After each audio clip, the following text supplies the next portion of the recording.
ఒకటవ అధ్యాయం 5వ శ్లోకం.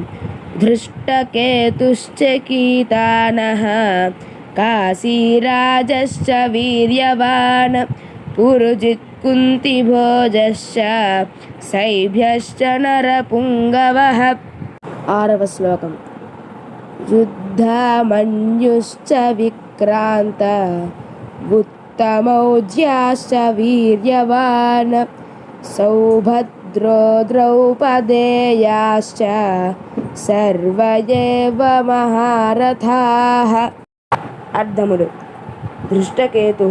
ధృష్టకేతుడును, చేకితానుడును, వీర్యవాన్ పరాక్రమశాలియగు, కాశీరాజు, పురుజిత్తు,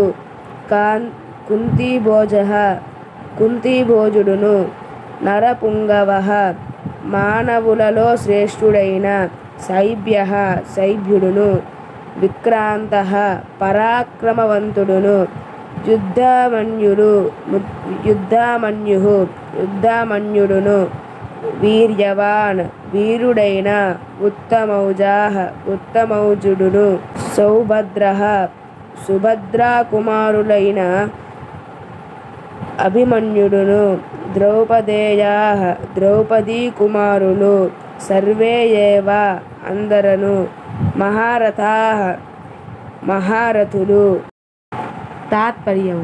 ధృష్టకేతువు, చేకితానుడు, వీరుడైన కాశీరాజు, పురుజిత్తు, కుంతిభోజుడు, నరశ్రేష్ఠుడైన శైభ్యుడు, పరాక్రమవంతుడైన యుద్ధమన్యుడు, వీరుడైన ఉత్తమౌజుడు, సుభద్రాపుత్రుడైన అభిమన్యుడు, ద్రౌపది యొక్క 5 పుత్రులను కలరు.